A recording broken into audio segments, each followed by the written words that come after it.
예, 안녕하세요. 이변은 있다 이동현 변호사입니다. 예, 오늘은 보이스피싱 범죄로 경찰 조사를 받게 되었다면 어떻게 대응해야 되는지에 대해서 알아보도록 하겠습니다. 예, 제가 이제 오늘의 주제를 선택하게 된 이유는 이 최근 보이스피싱 범죄에 휘말렸다면서 이제 경찰 조사를 받게 되었는데 어떻게 대응해야 되는지, 그다음에 어떤 자료를 제출해야 되는지, 뭘 준비해서 가야 되는지, 경찰 조사는 어떻게 이루어지는지 이렇게 문의를 하시는 분들이 많은데 그거에 대해서 간략하게나마 답변을 드리고자 오늘의 주제를 선택해 보았습니다.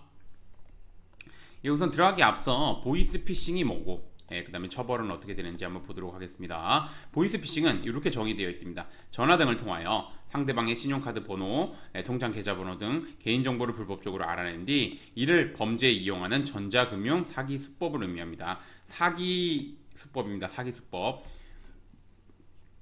그래서 이제 보시면 보이스피싱 혐의를 받는 경우 형법상 사기죄, 그 다음에 금융실명 거래 및 비밀 보장에 관한 법률 위반죄 등으로 처벌받을 수 있습니다. 사기죄는 사람을 기망하여, 기망이 이제 뭐 속이는 겁니다. 속여서 재물의 교부를 받거나 재산상 이익을 취득한 경우를 의미하고, 형법은 이를 10년 이하의 징역 또는 2천만 원 이하의 벌금에 처하도록 규정하고 있습니다. 그리고 금융실거래 및 비밀 보장에 관한 법률은 누구든지 탈법 행위를 목적으로 타인의 실명으로 금융거래를 하여서는 아니 된다 고 규정하고 있고, 이를 위반한 경우에는 5년 이하의 징역 또는 5천만 원 이하의 벌금에 처하도록 규정하고 있습니다. 특히 최근 고액 알바를 하다가 보이스피싱 범죄에 연루되는 경우가 많은데, 이 경우 사기 방조죄, 그다음에 금융실거래 및 비밀 보장에 관한 법률 위반 방조죄 이런 걸로 처벌될 수 있어서 주의해야 합니다. 그럼 한번 보도록 하겠습니다. 보이스피싱 범죄로 경찰 조사를 받게 되었다면, 두 가지가 있겠죠. 보이스피싱이라는 것을 모르는 경우가 있습니다. 실제 그런 경우 있고, 그 다음에 보이스피싱을 안 경우가 있습니다. 안 경우에는 보이스피싱일 수도 있겠다 이렇게 생각하는 것까지 포함합니다. 그게 이제 미필적 고의라고 하는데, 그래서 우선은 보이스피싱이라는 것을 모르는 경우에는 어떻게 대응해야 되는지 한번 보도록 하겠습니다.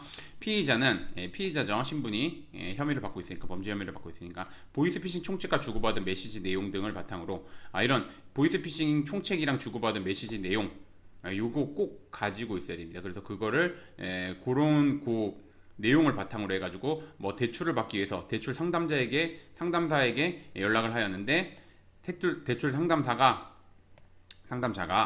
신용 등급을 올리기 위해서는 시키는 대로 해야 된다. 요렇게 하는 경우가 있습니다. 그래서 아니면은 최근에는 이제 자기 직장에서 이제 일을 하면은 신용 등급이 올라간다 면서 직장에서 일을 한다는 조건으로 좀 이것저것 시킵니다. 그 시키는 게 보이스피싱 범죄와 관련된 겁니다. 그래서 이제 보시면 대출을 받기 위해서 대출 상담자에게 연락을 하였는데, 대출 상담자가 신용 등급을 올리기 위해서 시키는 대로 하였을 뿐 보이스피싱 범죄와 연관되어 있을 것이라고 전혀 생각하지 못하였다. 이런 점들을 적극적으로 어필해야 됩니다. 당연히 법률적인 관점에서 어필해야 됩니다. 단순히 이렇게 어필하면 안 되고, 이런 메시지, 주고받은 메시지 그 외에 이를 입증할 수 있는 간접 증거들, 그런 거를 이제 바탕으로 주장을 해야 되는 부분입니다. 그래야지 혐의를 벗을 수 있습니다. 반면 이제 보이스피싱이라는 걸 아는 경우, 이거 보이스피싱일 수도 있겠는데 이렇게 생각하는 경우도 안경으로 포함됩니다. 그래서 그런 경우에는 피의자는 혐의를 인정하고 알고 있는 범위 내에서 최대한 수사에 적극적으로 임하는 한편, 피해자가 있으면 피해자랑 합의를 봐야 되고, 반성문, 그 다음에 탄원서 등을 바탕으로 경제적으로 어려움을 겪고 있던 중, 보통 경제적으로 어려움을 겪고 있던 중에 이제 고액 알바에 현혹돼가지고 가담하는 경우가 많습니다. 그래서 보이스피싱 범죄에 가담하게 되었다는 점, 그 다음에 이제 피해자와 합의를 했고 피해자는 처벌을 원하지 않는다는 점, 그 다음에 수사에 적극적으로 임해 총책 등을 잡을 수 있었다는 점, 그 다음에 초범이라는 점, 이런 거를 적극적으로 어필해서 기소유예나 아니면 가벼운 벌금형 아니면 집행유예 이런 결과를, 이런 거를 적극적으로 주장하고 어필해야지 이런 원하는 결과를 얻을 수 있는 겁니다. 그래서 밑에 보시면 요거는 제가 진행했던 사건이고, 사기 방조, 보이스피싱 범죄였습니다. 신용 등급 올리기 위해서 시키는 대로 했던 겁니다.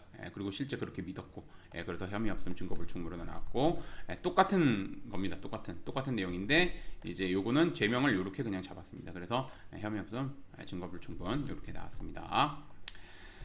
오늘의 주제를 좀 정리를 하자면, 보이스피싱은 사회적으로 큰 해악을 미치는 범죄로 보아 법원은 혐의가 인정되면 매우 엄중하게 처벌하고 있습니다. 특히 보이스피싱 범죄는 혐의를 인정한다고 하더라도 어떻게 대응하느냐에 따라서 처벌 수위가 확연하게 달라집니다. 그렇기 때문에 초기부터 제대로 대응해야지 원하는 결과를 얻을 수 있습니다.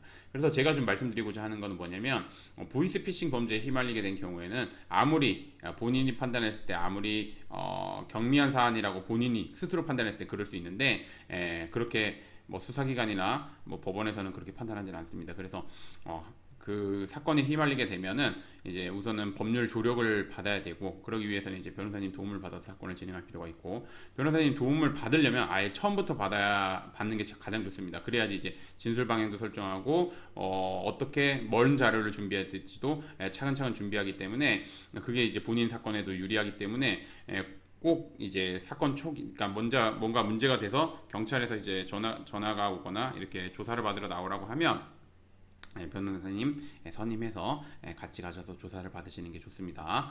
그리고 이제 변호사님 선임하실 때는 제가 두 가지 꼭 확인하라고 합니다. 첫 번째, 보이스피싱 사건을 많이 다뤄보신 변호사님, 두 번째, 그 보이스피싱 사건에서 좋은 결과를 도출해낸 변호사님, 요 두 가지 요건을 갖춘 변호사님의 도움을 받을 필요가 있다는 거 말씀드리겠습니다. 오늘의 주제는 여기까지 마치겠고, 저는 이변의 이다의 이동현 변호사였습니다. 감사합니다.